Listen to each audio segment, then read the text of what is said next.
Good afternoon, ladies and gentlemen.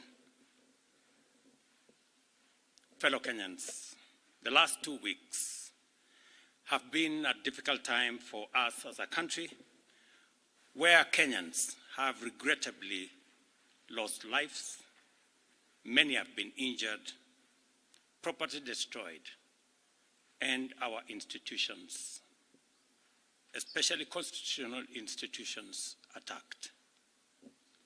Once again, I extend my deepest condolences to those who unfortunately lost their lives. One life, as we all know, lost is a life too many.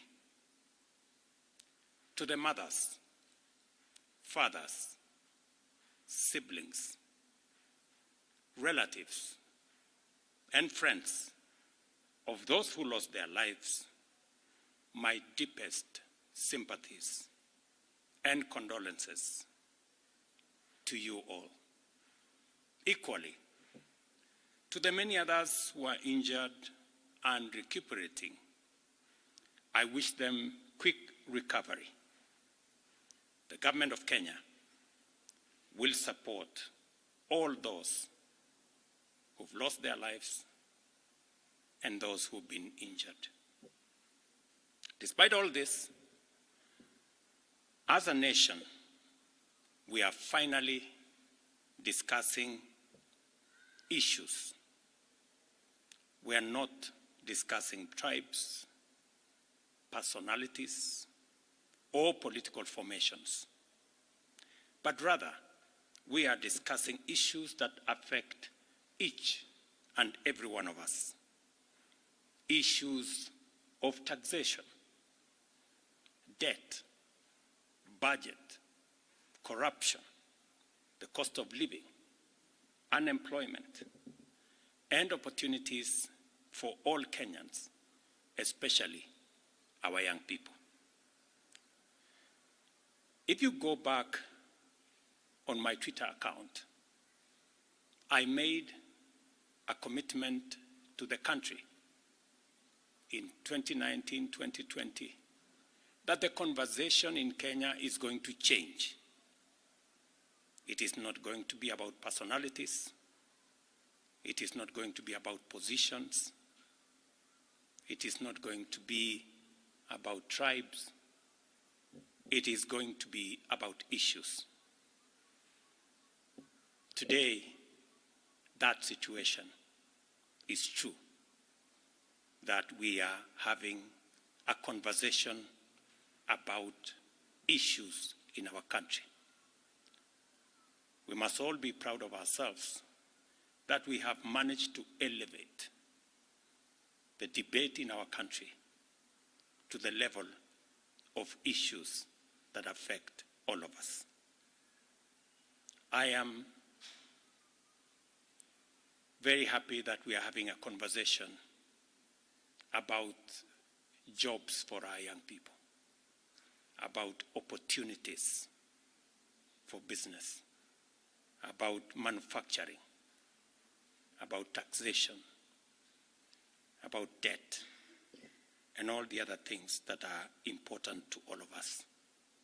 I make this statement to highlight the actions taken in response to the overwhelming public feedback in the recent days, and to fulfill my commitment to continuously and effectively listen to the people of Kenya, and to underscore my intention to always take public contributions in good faith, applying them to enrich policy making, governance, and government programs.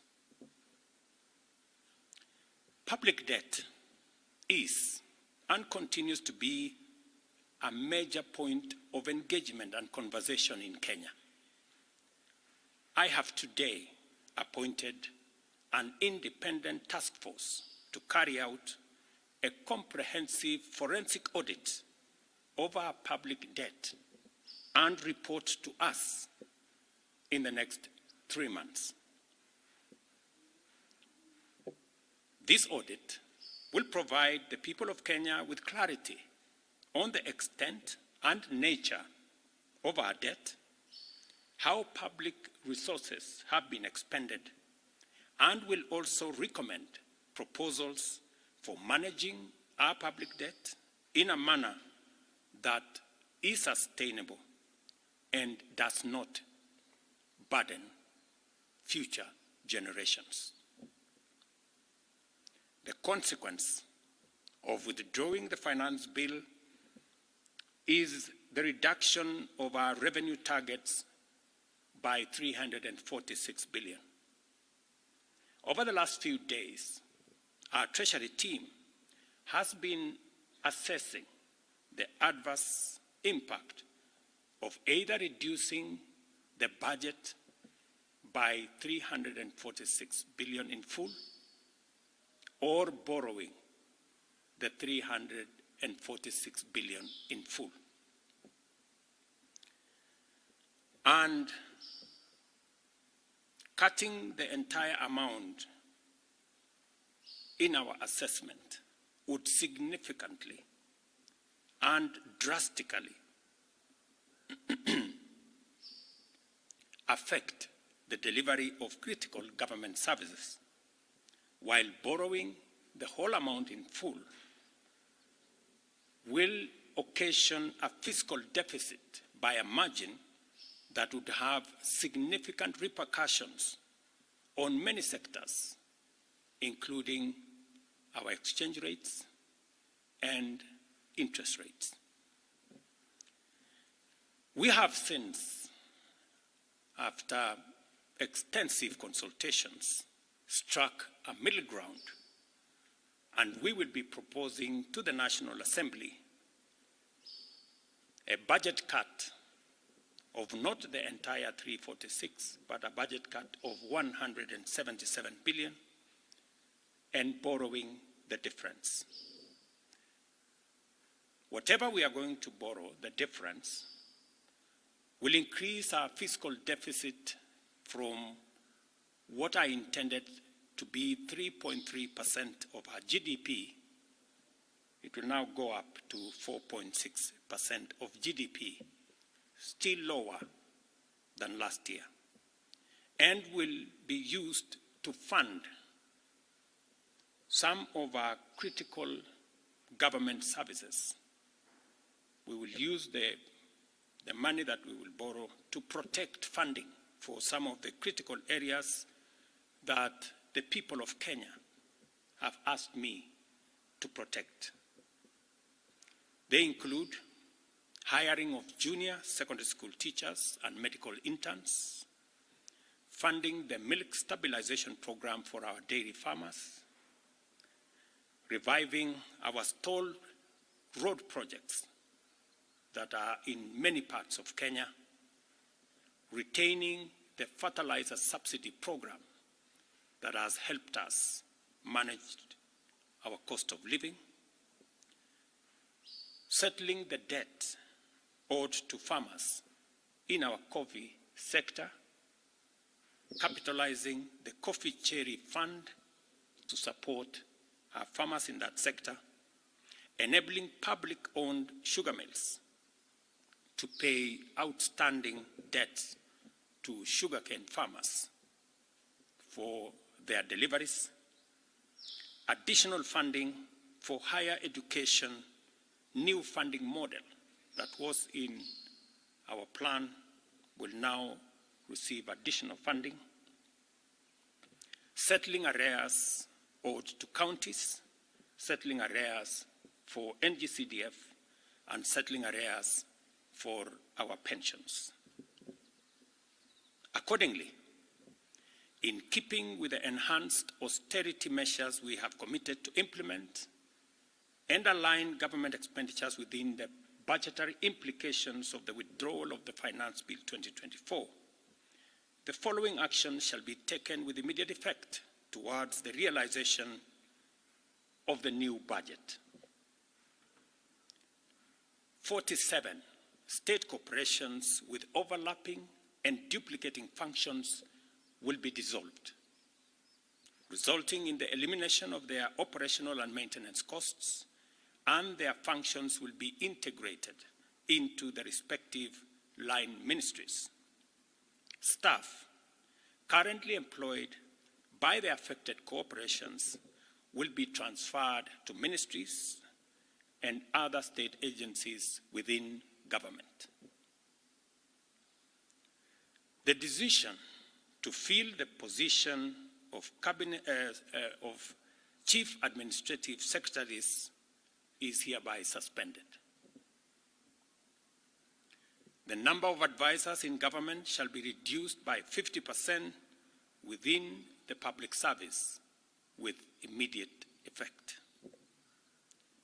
Budget lines providing for the operations of the Office of the First Lady, the spouse of the Deputy President, and the Prime Cabinet Secretary will be removed. Similarly, the budget provisions for confidential budgets in various executive offices, including my own office, have been removed, and the budget for renovations across government reduced by 50%.